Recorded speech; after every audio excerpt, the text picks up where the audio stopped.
Hey everybody, it's Brandon Edwards, your residential and commercial realtor here in the greater Phoenix area. I just wanted to jump on here today because I've had a lot of questions from people on, actually not questions, but seeing a lot of people pick agents that, I'm not sure if they knew what they were picking. So today I wanted to give you 5 tips on how to find a real estate agent. 1, the first thing you want to do is make sure you have somebody that is experienced. But experience isn't everything. Forbes says that you want to have somebody that you're relatable with and somebody that is helpful and somebody that actually is comfortable negotiating. Because there's a lot of people out there that sometimes they're just not comfortable negotiating, and they do have a lot of experience over the years, but experience they haven't adapted to the new times. One of the most important things I think is that you need to have in your realtor is somebody that you know that you can have conversation with, uncomfortable conversation, because they're selling your home.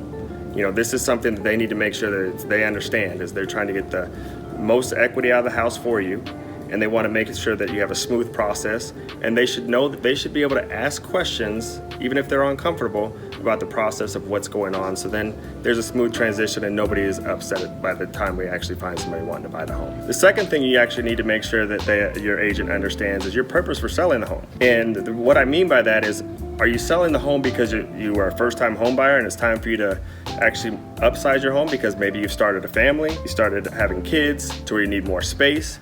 Is it something, are you selling your home because you're actually looking to downsize because maybe now you're an empty nester and you want to move out of this home to be closer to your grandchildren? What is the purpose of you wanting to sell the home? Your agent definitely needs to understand that, because sometimes it's something that's more urgent, or sometimes it's something that's like, hey, we want to sell, but we're not in a rush. They need to understand all the reasons that you're looking to sell your home. Make sure that your agent is actually asking those questions so they understand and you guys are on the same page. The third thing you want to do is you want to make sure that you have an agent that actually has a team of vendors that can help get the home ready to sell. When you meet with your agent, you guys should do a walkthrough of the home, and you guys are going to decide on whether you need to declutter your home. Maybe there's some different repairs that you've been holding off on. Maybe that you need to paint a certain room because it's some crazy color that one of your kids or maybe you would pick. We want to make sure that we do whatever we can to make sure that we get that home ready to sell for top dollar.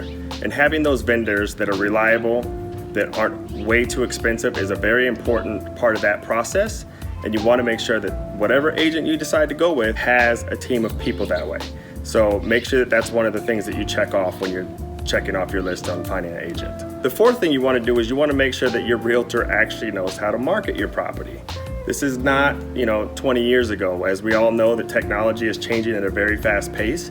So you want to make sure that you have an agent that is actually going to not just put your home on the MLS, which then goes to Zillow and then goes to realtor.com, but you want to make sure that they're actually doing some target marketing. It may be to where you were in your first time home, so we want to make sure that we're marketing that home to people that are also first-time home buyers. If it's a home that you're actually downsizing from because of the fact that you've outgrown your home and you're now an empty nester, we want to make sure that we're marketing to people that are move-up buyers.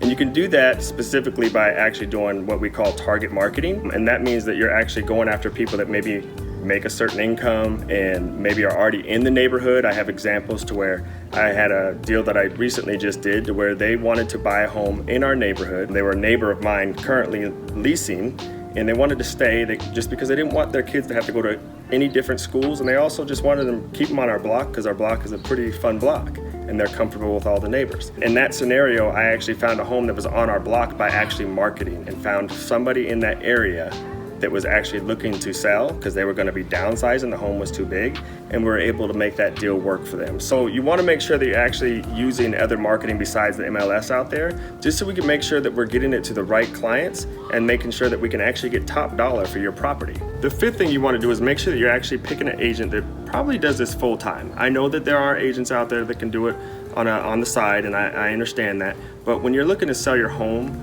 you actually need somebody that's actually putting all their time and efforts into real estate and putting their time and effort into the property that you allowed them to list for you and represent you. So the reason that is very important to me is because you're going through the process of people actually looking at your home, and buyers agents being out there, they're going to be trying to reach out to that agent, whoever the listing agent is that you pick. And if they can't get a hold of them because they're at their 9-to-5 job, then that can be very frustrating. I don't want you to actually miss out on having your home sell for top dollar just because the person you chose wasn't able to pick up the phone because they didn't have access to it. So make sure you find somebody that does this full time, is actually out there studying the market on a daily basis, And one other thing that I always like to bring up is just because you have a family member or a friend who is a realtor doesn't mean you have to use them. This is actually one of the biggest transactions you'll ever do in your life.